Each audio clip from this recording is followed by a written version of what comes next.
Welcome in, everybody. Happy Tuesday. Today is December 13th, 2022. We're very excited to have you. I am your host of the Healthy Humans Podcast. My name is Nathan, if you guys don't know that already. And this is episode number 17. We're going to be talking about strength training today, but we're just going to go through our intro and we're just going to fire through everything here today. So we really hope you guys have some good questions. If you guys want, you guys can post those right in the chat. They're going to appear right below my screen today because, again, we're doing just a little bit of a different format than we usually do. So you guys are going to see plenty of that. I do always want to start off with a big thank you to all of our listeners here, guys. I'm actually really excited to get into the world maps for today's session because I had so many new people listening in from YouTube, Anchor, Spotify, all the different places you see over on the left side of the screen. Sorry, right side, if you guys are looking at that. And just because we finally got all that data compiled, we just saw a huge spike in listeners from different places. So we're really, really excited about that. So big thanks to everyone who listens in so far. Anyone who makes content knows that this is a really, really hard thing to do. It takes hours of my time. So I really appreciate seeing all of you guys really tune in. Just as a reminder, if you guys subscribe here on Twitch, you guys are going to get little treats for the doggos. So I've got a whole jar here, so room for about 100 subscriptions. And that directly supports me. That goes into developing higher quality videos and all of that fun stuff. And so that way I can actually afford to get into buying new equipment and all that fun stuff so that we can continue making this as lucrative as possible. And it just compensates me for some of my time as well. Because again, we just got to the point where we are monetized over on Anchor and Spotify. And so once those ads start rolling in, we're actually going to start seeing a little bit more revenue from that. So I'm super excited about that, but the subscriptions really help. You guys can also follow us on Patreon as well. That supports my entire content portfolio. So we'd really love to get just a few more patrons by the end of the year here, guys. We don't have that many, but we'd love to get just a few more in right now. If you guys missed the live version right now, so if you are currently not listening to me, that is okay, because you guys can subscribe to us on YouTube so you can see all of our short form content and the entire podcast edited down, so you guys don't have to listen to the dogs being crazy and things like that. And it's going to be a very good time. We're going to get right into it here, guys. Just a reminder, we're going over strength training today. We're going to talk about the podcast purpose. So why we do this, we always want to remind you guys of what we're doing. Why we do it is to bring education to everyone, especially in my online community of gamers, streamers, creators, and bring all that information about health, fitness, nutrition, and overall wellness. In our growing world here, guys, personal health and well-being is more important than ever. Let's get right into it here today, guys. We're talking about strength training as an elite strength coach for the company that I contract through. And that's somebody who has a lot of experience lifting, a bachelor's degree in kinesiology. So I have a little bit of education and a lot of debt to actually know what I'm talking about just a little bit, and multiple certifications as well. So all of that fun stuff. And actually, I was kind of doing the math the other day, and I have like 15 years experience of powerlifting now. So I didn't realize that. That makes me feel kind of old, but that's okay. I don't feel old, so that's good. I think it's working. So we've just gotten to apply strength training to so many different people of so many different backgrounds. So we're going to go over a little bit of that with you guys here today. I've trained athletes to build strength for their sport. I've worked with hundreds of elderly clients at this point to build strength to keep up their standard of life, and everybody in between. Coming up next, we are going to talk about just our agenda really quick. So what we're actually going to be covering in this video. We're going to go over what is muscular strength, its application into training, so how you actually go about doing the thing, important considerations. So kind of those extra bits of info that you guys are probably going to want to know. A workout update. So I've been kind of working on a different format for that. And so we're going to go through that with you guys. I've got some really cool data points built up for you guys. So hopefully you guys enjoy that. If you guys like graphs and stuff, they're in different colors, so it's pretty fun. And then we'll do a short Q&A as well. All right, guys, let's get into talking point number 1. What is muscular strength? Now, if you're reading this from a textbook, it is going to be quote unquote, the ability of a muscle group to exert maximal force at a specified velocity.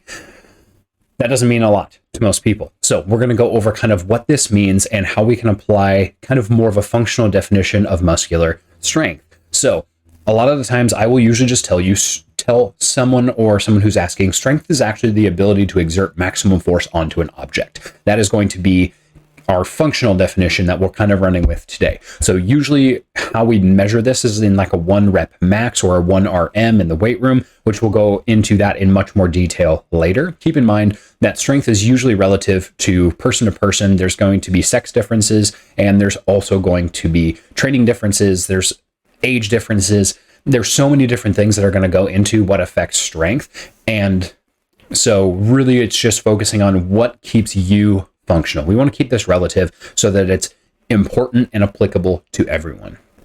So strength is important as it raises our functional ceiling. That's going to be important here, guys. The functional ceiling essentially is your maximum capability of like getting stuff done. What tasks are within your capability and what tasks are not. So we want to raise that as high as possible, right? We don't want to come up to a task and then immediately have to say, I need to get somebody else to do this.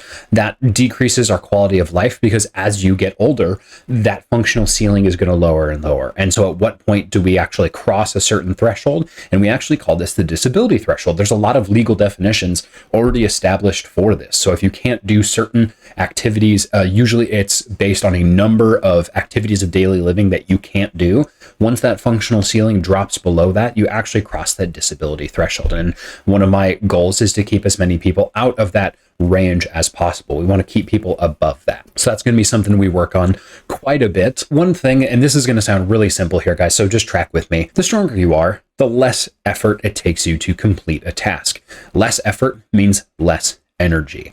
This is really, really important because the amount of overall fatigue and effort that has to go into doing a specific task is going to affect your life quite a bit. A lot of the times people my age, and that's those under 30, don't necessarily take this into consideration very much because our energy levels are still pretty high. And that's pretty good. So when we start to get into the 30s and 40s and 50s and onwards and upwards, right? As we start aging like whiskey, all that fun stuff, we tend to see that the same tasks we used to do tend to cost more energy. And so when that fatigue is lasting longer, especially if it's something as simple as yard work, let's use that for an example. That's coming to mind because there's a million leaves out right now from the last few bouts of wind. And you have to rake all those up, right? If you spend an hour raking all these leaves, if you do that in your 30s and you're raking up all these leaves and all that fun stuff, you might feel pretty good. You might just be able to go on to the next chore and that's fine. Maybe as you get older, if you're not working on strength training, that same task is now going to require a greater amount of rest and recovery. So you're actually able to not get as much done throughout each day. And it might just make you more tired, more fatigued, and that's no good. We don't want that. So the ability to build strength really is how our species as humans have gotten to the point where we've survived so long because we've developed that ability to raise that functional ceiling so high so that we can continue doing those tasks where, in caveman days, it used to be you had to have the strength to throw a spear or a rock or like go hunting and all those different things and like building shelters. Most of these things that we take for granted nowadays. Like I didn't build the house that we're renting right now. I didn't have to go out and kill the cow that I'm using to make hamburgers later or whatever it might be. And so we take for granted that we don't necessarily need strength as much for our day-to-day activities. Basically, let's summarize what we've just gone over. The more strength you have, it's just going to open up more activities. It's your activities of daily living, non-daily activities. So kind of those activities that are like yard work that you do maybe once in a while, and then leisure activities as well. And leisure activities include sport, exercise, anything that requires effort, but you actually do need a level of functional strength to do. What is muscular strength? We're going to continue kind of diving into this question, and we want to go over kind of some of the primary benefits. And those are, I kind of do these first 4 as primary benefits because these are really, really common and are going to be shared across most types of exercise. So the first one is going to be improvements in your blood pressure. Strength training actually increases blood pressure acutely. So while you're doing those lifts, blood pressure is actually going up. The nice thing is that blood pressure comes back down because we wouldn't want it to stay up there. That would be a problem. But because you are training that blood pressure to go up and down under that effect of training and under that load, this will actually have a positive downstream effect after that training session. So overall, it's going to lower that. Just a quick disclaimer as well. If you are somebody who has a history of high blood pressure, see your doctor first before slinging around a bunch of weights. That's going to be really important. The next one is going to be blood glucose. Now, if you're not familiar with what blood glucose is, it commonly goes by the term blood sugar. And when I say blood sugar, most people are going to think diabetes, right? So this is really, really important. There are so many people who struggle with pre-diabetes, type 2 diabetes. Type 1 diabetes is hereditary, so it's something that you just develop kind of. The simple terms is like type 2 diabetes comes from lifestyle, type 1 is hereditary, and pre-diabetes is the progression towards type 2 diabetes, especially. And so we really want to help regulate that blood sugar. So what happens is if you have too much blood sugar going through your bloodstream, it causes elevated insulin levels. Now, insulin is secreted from the pancreas, and it helps push blood glucose into the muscle cell. So that's how I always remembered insulin into the muscle cell, right? I always remember these like random things from college that I had to just remember when you're testing on all these things. But what happens is when your body has to excrete all that extra insulin, it causes insulin resistance. Those muscle cells are now not as able to take in that blood glucose, and this leads to diabetes. The higher levels of blood glucose actually has damaging downstream effects to the rest of the body. So when we're exercising and we're lifting, this really helps increase the ability of the body to take up that blood glucose, that blood sugar, and use it for positive activities, which is really, really good. We like that. We really, really like that. Next one we're going to talk about is bone density. We talked about this a little bit last week, and we've talked about this almost every episode so far here, guys. Bone, please, for the love of everything, please just like do the thing, do some training. This is so important. Like, you're not going to think about this right now. If you're in your 30s or even your 40s, you probably don't give a crap about bone mineral density, but like, I really want you to give a crap. Give like just one care, guys, because as you age, bone mineral density goes down once you get past roughly about 25. That varies in individuals and genetic makeup, but about 25 years is a good average point for when bone mineral density has already peaked and then starts to go down. Now, in individuals who are keeping a good strength training routine, will have the most amount of bone mineral density deposited. And we've even seen in some individuals, even individuals in their 50s and 60s, strength training leads to bone mineral deposition even into those later decades, which is really, really good. We really want to see that here, guys, because that's going to reduce the risk of fragility. So if somebody falls, they're not going to break a hip or an arm or a wrist because those bones have the density already there, and they're going to be more sturdy. That's just an overall good thing, and it's going to prevent diseases like osteoporosis and osteopenia. So you're never going to get into those standard deviations away from the mean of bone mineral density. That is going to put you into those classifications for disease. We want to avoid that. Keep moving heavy things here, guys, with good form, and you guys are going to see some just huge benefits throughout your life. One of my favorites as well is injury risk. Now, as a former athlete who has hurt themselves way too many times, strength training is really, really important for injury risk reduction. And this might seem silly because most of you guys already know this, but strong muscles help protect those joints. When you are strength training, there's going to be some effect, a lot of effect on the muscles themselves, but also the surrounding connective tissue as well. So connective tissue, we'll just put that into a blanket term: bones, joints, tendons, ligaments, all that fun stuff. We're just going to put that all under one umbrella, and all of those are also going to get structural improvements as well. So when those structures are stronger, they are going to be able to withstand more force, more bending, especially like most people don't realize, like your bones bend when you are going through high loads. That's actually good. If they didn't bend, they would actually be more susceptible to breaking. That's why steel itself is such a good material, is because it's able to bend and maintain its rigidity and overall structure. Bones are very similar. That's why we have actually different types of bones, and that's why the bones themselves are structured in that way. We won't go down that rabbit hole because I don't have any good diagrams on that here today, but that is going to be really, really important. Another kind of side benefit as well, we'll actually talk about some additional benefits to muscular strength. One of them that I didn't put on here that actually is going to be really, really important here, guys, is muscular strength training helps reduce body fat. That is like the number one thing. Most people come in and they're like, I need to lose weight. This is one of the most common things I get questions about, is people want to affect their body fat percentage. Now, for a lot of people, this is really, really good. Now, I will say, big disclaimer here, body fat percentage is not just a calories in, calories out. If it was, I would probably not have a job, because if it was that easy, everyone would be the exact weight that they wanted to with very, very little discipline. Some people that works because they have the genetic makeup to do that. But I will say here, guys, body fat loss is a multifactorial problem.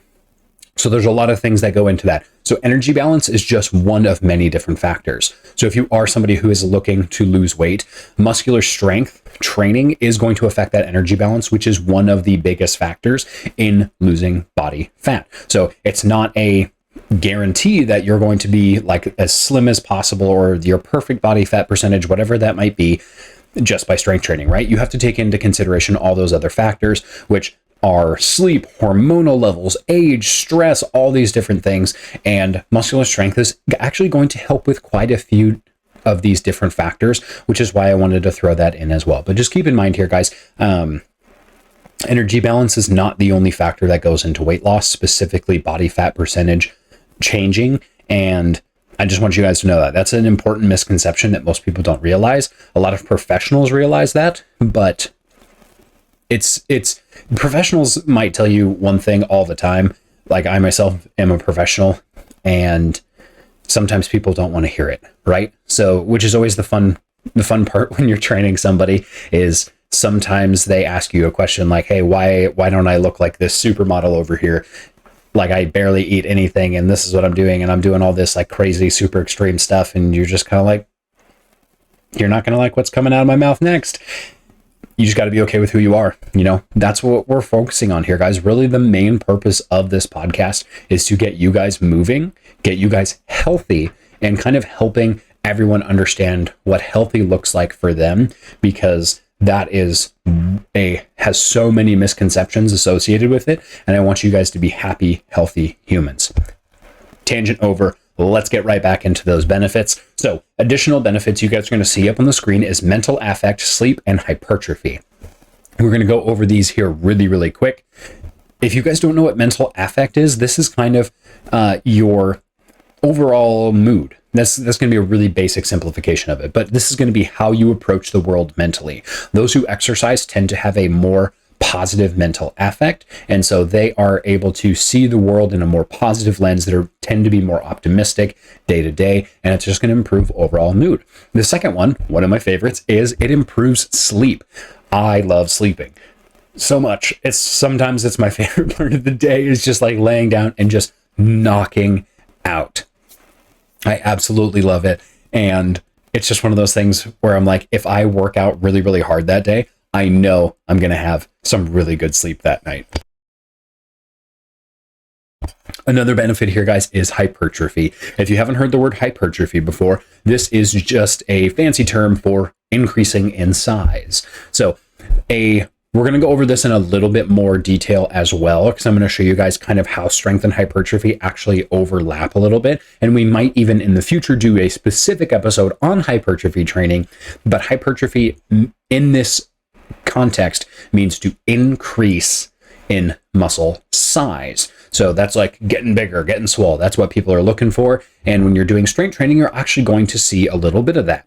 Now, strength, when we're going through the actual program sets here, guys, that's not going to be as optimal for hypertrophy training, but there is going to be a little bit of that, because a lot of the times those things overlap just a little bit. Just like how last week we said some of the benefits with endurance training and strength training actually do overlap, but how you train those is totally different. So we'll go over that. And we got some good charts and stuff. That's what's coming up next. So now we're going to dive into the application of training, and specifically strength training. So last week we talked about endurance training. Strength training is on the opposite end of the programming spectrum from endurance. So if we're looking over on this chart here, guys, if you look on this side, we have a less than 2 reps all the way up to 20 reps. Now I want you guys to take a look at the top here. there's going to be 4 different main training goals, and we're hopefully going to touch on all of these in these episodes here, guys. I don't know if we're going to get them all done by the end of the year because the holidays are rapidly approaching, and that's not freaking me out at all. But you're going to see the 4 different training goals: strength, power, hypertrophy, and muscle endurance. We've covered the bookends so far. So we've covered muscular endurance and we've covered muscular strength, which we're actually technically covering right now. So you can see in these lower rep ranges here, guys, 2 through 6, this is where you see the highlighted portion of strength. And now this chart is meant to symbolize whereas the bigger and bolder the words are, and you can kind of see the color coding will go along with this as well. If something is highlighted in yellow, this is where you're going to get the maximum benefits for this training goal based on the reps given above. So when you're doing 2 through 6 reps, this is where you're going to get the most amount of strength goals. Now, if we go into reps 7 through 11, you're still going to build a little bit of strength, but it's not optimal. Then it gets less optimal all the way up to 15, and then it gets the least optimal all the way up to 20. Now, you still get a little bit of that strength, but you're going to get it just at a slower pace. Now, the same thing applies to muscular endurance, but just flipped around. So you're going to see in this lower section over here, 2 through 6 reps is going to result in the smallest amount of muscle endurance gains. Where then if you go 7 through 12, you're going to see kind of medium muscle endurance gains. And then when you get above kind of 13 all the way up to 20 reps, that's when muscle endurance is optimized. And so these are all in ranges, and you're going to see they blend together a little bit. They overlap. So strength and power are almost completely overlapped. And we're going to get into that a little bit next week, because that's actually what we're going to be going over. And then hypertrophy is, there is a little bit of overlap at that 6 rep mark. So anywhere from like kind of 5 to 7, you are going to get a little bit of hypertrophy benefits from your strength training as well. So a lot of people don't realize this, like you get, everything's on a spectrum because everyone's body is so different. So that's why we want to like use graphics like this. And so this is just why I wanted to incorporate these. I've actually just into this presentation and writing all of this, I think I sunk in about like 6 hours for this and stuff, guys. I know this like seems really simple, but I want to make sure this information is as quality as possible for you guys.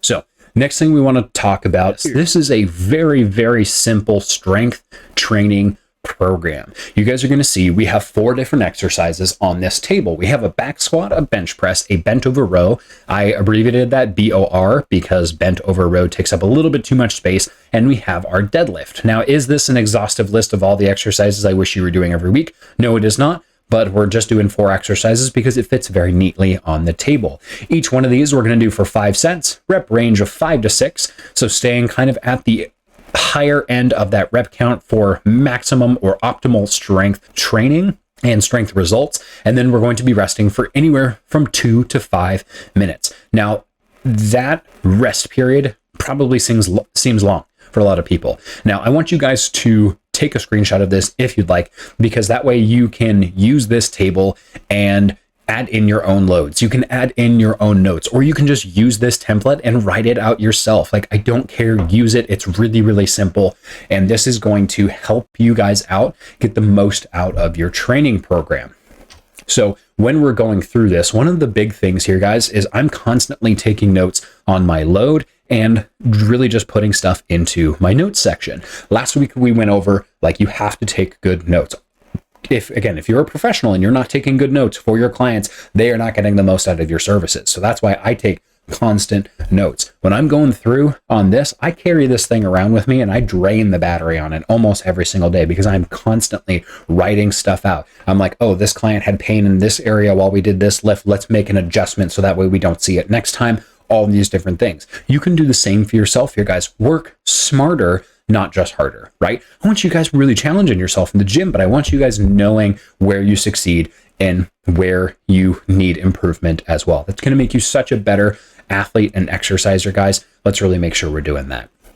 Next thing we want to talk about is how we measure strength. There's a couple of different ways of doing this, and often we're going to be looking at your 1 rep maximum, or a 1RM. So if you guys see that abbreviation, 1RM, that is what that means, 1 rep maximum. First one's going to be measuring that 1 rep maximum. The second is going to be a rep maximum in itself. So like, for example, a 10 rep maximum. So that's just looking at a given weight. Can I do this 10 times? Yes or no? And then going through the process of actually testing through that. And then a predicted 1 rep maximum as well. Predicted is the safest way, and personally my favorite, because you can take the amount of weight you do on a certain lift, multiply that by a number of reps, or use that on a table or a chart, and you just find the intersection point between those two things, and that is going to predict your 1 rep maximum. Now, this is much safer to do, especially if you're working out by yourself, because if you are working out by yourself, you need to have you need to have some sort of safety system set up. And a lot of times if you're doing a 1 rep maximum, you really should have spotters or safety bars or something like that, so you're not doing anything stupid in the gym and you don't get caught under the bar. Don't be a gym fail video. I said that in one of my shorts last week. It got a ton of views. You guys apparently really liked that. I said, don't be a fainting goat, because you've probably seen people put too much weight on and then they pass out because their blood pressure spikes too high and then they black out. So don't do that. Don't be a fainting goat. That's the reference there. Some of you guys were in the comments like, I have no idea what that means. That's what that means, is don't pass out when you're lifting. But this is going to be a lot safer. Using a predicted 1 rep maximum means we can actually lower that overall weight so it's within your safe range, so you can bail out a little bit easier if you need, or just get as many reps before you actually hit that failure point. And that means you guys can get a accurate look at what your 1 rep max might be, and you can do it safely as well. Now, you can also measure strength isometrically as well. Isometrically just means with no movement. Iso means to stay the same, and that's kind of the route that we're working with. So this is used in a lot of different ways. It does take a little bit of specialty equipment. So for example, a hand grip dynamometer is something you hold on to. You keep your elbow at a right angle when you're grabbing it, and then you squeeze as hard as you can, and a little gauge is going to move, and it's going to tell you how hard you're actually squeezing. So it's going to tell you your hand grip strength. It's actually really important when we're looking at outcomes, especially for hand, wrist, and elbow therapy. So basically anything from like the lower arm up is going to be really important, because those hand grip numbers are really well correlated to success outcomes. So we need to be able to measure that. And there's a lot of different ones that we could go through. I could literally go through, I mean, I've got all my textbooks right here, guys. I have multiple others up in my cabinet of literally just books on how to measure the human body and different capabilities of the human body. Again, we could go over that for a very long time, so we're just giving you one example for now. Let's move on. Another important consideration here, guys, is to stay balanced. And this doesn't mean like standing on one foot, which is important for you to be able to do, but this is having balance within your routine. So there's kind of 3 main things that I like to focus on with my clients: is mobility, the ability to go through a range of motion without pain; stability, the ability to stabilize your joints, and that does include balance, and a lot of that's going to come from like specifically core strength, and then your actual strength as well, your ability to stabilize, go through a range of motion, and exert force. Those are why we work on all 3 of those, because all 3 of those lead to positive functional outcomes, and that's really what we want to see. So biggest thing here is, I will say, if you are strong but not stable, other parts of the body are going to be assisting in that load and can actually lead to poor form and injury. You've probably seen people before who do like a really heavy squat, and they might be shifting off to like one side or the other. That's going to put unneeded stresses on the wrong parts of the body and can lead to injury. So that's like why we want to be able to stabilize the hips, for example, during a squat, or when you see the knees cave in while somebody's squatting. They're not able to stabilize the knees and all of the associated muscle groups. So we want to make sure that we can stabilize those first and then go through with that strength training. So all of these interplay with each other quite a bit. And sometimes I will say, like, if you're strong but your range of motion sucks, then like you're immediately less functional. And I'm not saying you need to do the most crazy flexibility drills all the time. Like, you don't need to do the splits, but there are certain ranges of flexibility that you should be able to do. Like, can you touch your toes without pain? Can you go through your daily activities without feel like you're stretching those muscles and overexerting them? You know, we want to be functional, and that's really what it comes down to. And it takes a lot of focused attention to maintain all 3 of those. Now, the next thing we're going to talk about is planned regressions. This is really important here, guys. Sometimes we'll call these deloading periods or deloading weeks, depending on who is doing them and who is not. Just like rest is important in between your sets, Rest is also important in between your program periods as well. I can't tell you how many times I see people who burn themselves out in the gym because they refuse to take rest breaks for more than like 24 or 48 hours. You are allowed to take weeks off. A lot of times I tell people, like, when you go on a vacation, that is going to be your rest period. Actually, for a lot of my clients, it's better for them to not exercise unless they're getting antsy, and they're just kind of like, oh my gosh, I'm so bored, I need to do something. But if I'm training them and we are just going after it, I want them to take a break when they go on vacation.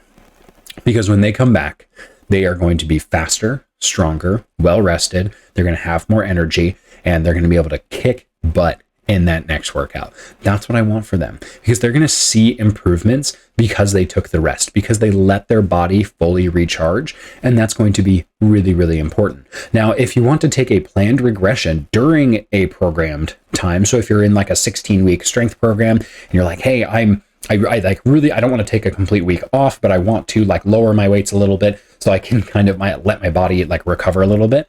You can do these planned regressions. Now, the planned regression is going to be like using specified percentages of your weight. So say instead of doing like 85% of your 1RM for your strength sets, you're actually going to do like 45 to 50%.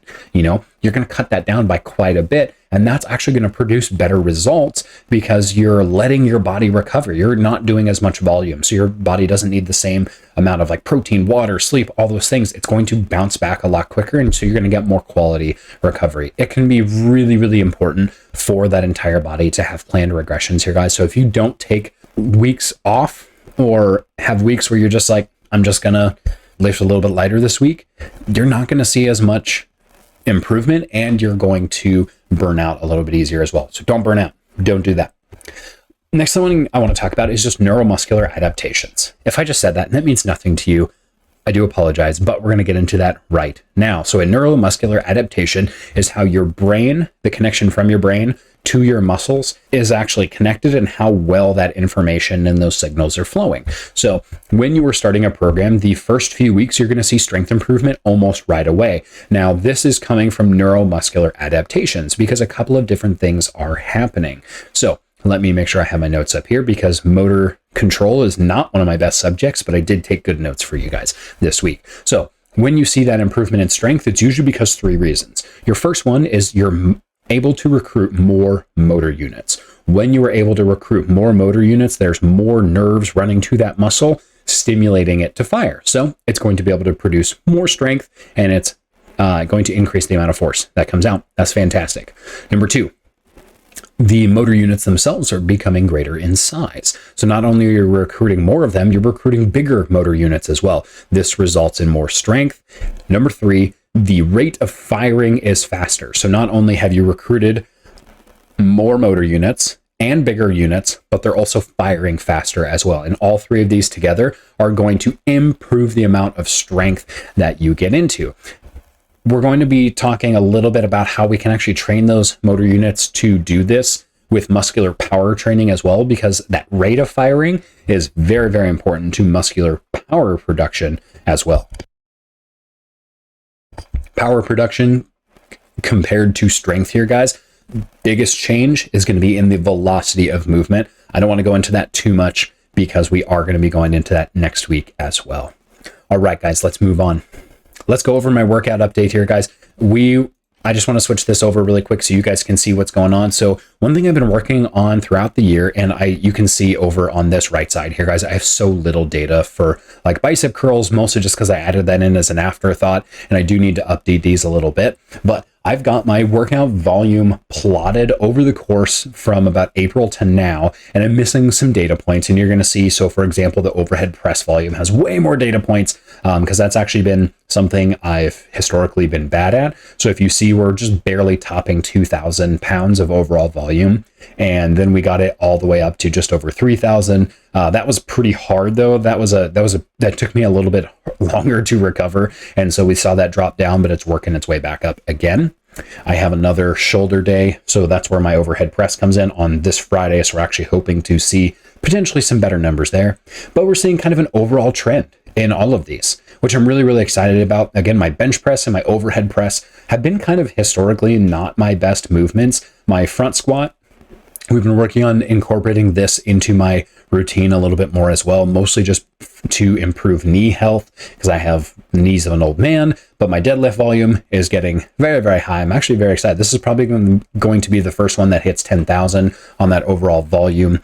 We took a little bit off from June to September. So at the end of the summer, we just had so much going on that like we had to take a big break. So you're going to see in these data points down here that there's not a lot of data coming in from kind of the end of August and kind of early September. There's a few points in here, but just not that many, not as many as I would have liked. And we're going to work on getting more data for that bicep curls as well. But this is kind of how my workouts are going here, guys. And then we're also going to be adding in some cardio details as well. So a few months ago, my heart rate monitor broke and I was just kind of like, I had already gotten it replaced. It didn't last as long as I wanted to. And so I got into this period where I was like, okay, how am I going to update you guys on how I'm doing? Because I want to make sure that I'm practicing what I'm preaching, working out really hard, but like really showing you guys that like, hey, these numbers actually improve and we can really, really see how everything is going with that. Because sometimes, you know, I just want to be a good example for you guys. That's really what it comes down to. That's really what it comes down to. But we're going to be gathering some data on our running mileage as well, and we're going to be adding that in. And so that's going to be kind of an additional plot that we'll do is like running mileage, and we'll probably get a third category down here. So we'll put all the graphs and stuff up for you guys so you guys can start seeing how those lines are changing, how I'm improving, because I have been running quite a bit and I've been seeing those numbers improve, but I just haven't been tracking it. And so I want to make sure that I'm getting more data available for you guys as well. Coming up next year, guys, we're going to go over 2 listener questions. And these are actually questions from clients I work with that I get constantly. So I want to go over them. And these are actually going to be touching on subjects we have talked about today. Question number 1, will I lose strength if I go on vacation for a week? The answer is no, you won't. That's the simple answer. The more important answer is you are going to see improved strength because you're gone for just a little bit. You're going to rest, relax, come back fully energized, and you're going to see really, really good results. And I highly recommend doing that for my clients. The second question, or I should say, the second point I want to make onto question 1, is how fast you're going to lose strength acutely. So this is over short periods of time. We're going to go over long periods of time in question 2. That's why I got a little bit confused here, guys. Sorry about that. If you start to take more than like 3 to 6 weeks off at a time, that is when you're actually going to see strength decrease by quite a bit, and you're going to start to see that muscle mass loss as well, because the body is going to say, hey, we don't need this really metabolic tissue around, let's not waste energy on it, and it's going to catabolize that muscle and it's going to break it down and just make it a little bit smaller. So that's going to be kind of like your range to do. Now, if you are somebody who wants to maintain and you don't have the time to work out 5-6 times a week, or I should say 4 to 5. I'm not going to tell anyone they need to work out 6 times a week unless they're an athlete.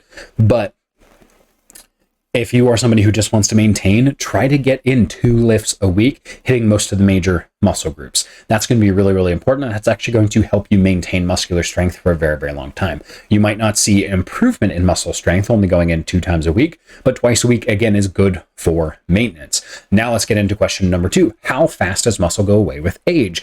I get this quite a bit. This is actually referring to a specific key term called sarcopenia. That is the age-related loss of muscle mass. I've heard that so many times. That's like just been beaten into my brain at this point. This varies with activity level, but what we see is a drop in muscle mass after you turn about 30. We talked about this a little bit earlier in the podcast, so let's just go over it in a little bit in detail.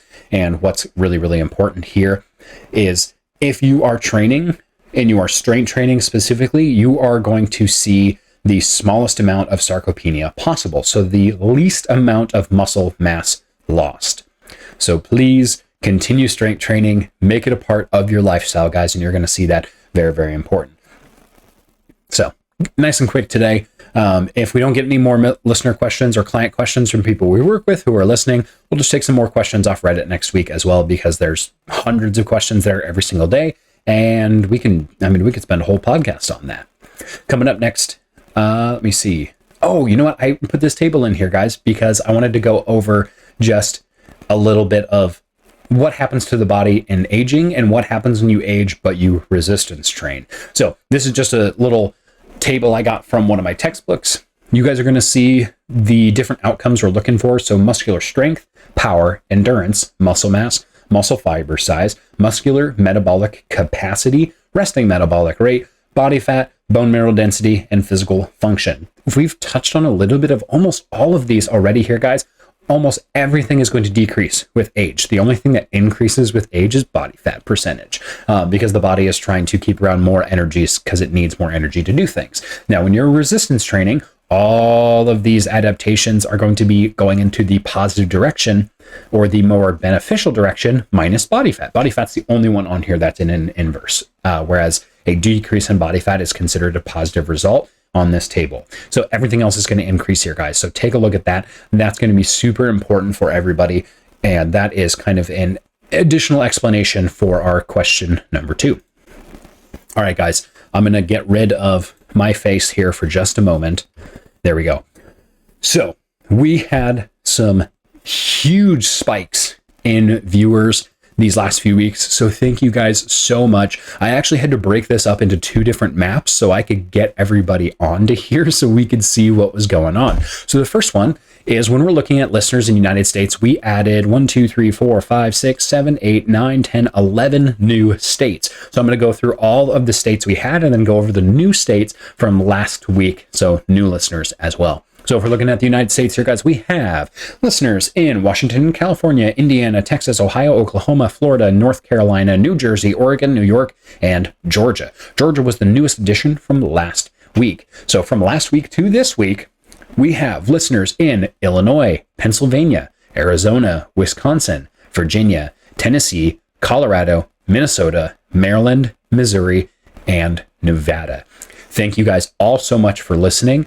Since we had so many people hop in here, guys, you might also notice that this is just the United States. We want to check out our international listeners as well. So I brought up a map of Europe and then a little world map here. Most of our international listeners are located in Europe, so we'll edit this as much as we need moving forward. So internationally here, guys, we have listeners in Belgium, the United Kingdom, Sweden, India, Chechnya, Czechia.